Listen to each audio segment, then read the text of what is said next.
Breaking নিউজের দিকে নজর রাখতেই হচ্ছে। মহাকুম্ভে পদপৃষ্ট হয়ে রাজ্যের বাসিন্দার মৃত্যু। আরো একবার আপনাদের জানাই, মহাকুম্ভে পদপৃষ্ট হয়ে রাজ্যের বাসিন্দার মৃত্যু। মহাকুম্ভে মৃত কলকাতার বাসিন্দা। কলকাতার কোন এলাকার বাসিন্দা, কি তার পরিচয়, আরো বিস্তারিত জানবো। আমাদের সঙ্গে রয়েছেন আমাদের প্রতিনিধি সুদীপ্ত সেন।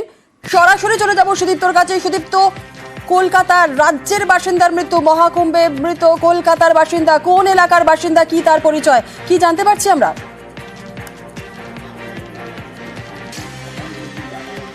দেখো জুনুলা, তুমি জানো যে মহাকুম্ভে পদপিষ্টের ঘটনা এবং এই পদপিষ্টের ঘটনা উত্তরপ্রদেশের প্রশাসন এবং পক্ষ থেকে, সরকারের পক্ষ থেকে স্বীকার করে নেওয়া হয়েছে, যেটা 30 জন পদপিষ্ট হওয়ার ঘটনা, প্রায় 90 জনের মতো আহত হয়েছেন।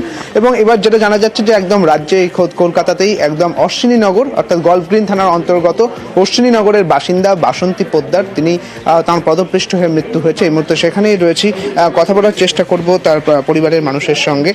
ঠিক কবে নাগাদ গিয়েছিলেন? সোমবার দিন। খবরটা আপনারা কবে পেলেন? আমরা কালকে পেয়েছি। কি বলবেন এই ধরনের ঘটনা, পদপিষ্টের মতো ঘটনা? সত্যি পদপিষ্ট হয়ে গেছে, খুব খারাপ হয়েছে। আমরা ভাবতে পারিনি যে এই মানুষটা এইভাবে যাবে।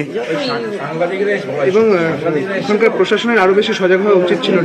নিশ্চয়ই আরো সজাগ হওয়া উচিত ছিল। কিভাবে হলো, মানে যেভাবে হুড় করে হয়ে গেছে, মানে ব্যারিকেড মানে পড়ে গেছিল, তারপর হুড়াহুড়ি হয়েছিল। জানি না ততটা, আমরা যেরকম টিভিতে শুনলাম সেই জন্য। কখন নাগাদ খবর পেলেন? আমরা বেলা 3টের সময় খবর পেয়েছি, ওর কাছে খবর এসেছিল। কখন আনা হবে দেহ কিছু জানেন? না, বললো যে এখনো ধানবাদ ছাড়িয়ে এসছে, এখন আসবে। দেখো জুনেরা, যেরকমটা জানা যাচ্ছে যে এখনো ধানবাদ ছাড়িয়ে এসে দেহ, এবং ঠিক কখন নাগাদ আসবেন তারা জানেন না। এবং পরিবারের মানুষজনের চোখে মুখে একেবারে শোকের ছায়া। জুনেলা, একেবারে ধন্যবাদ সুদীপ্ত।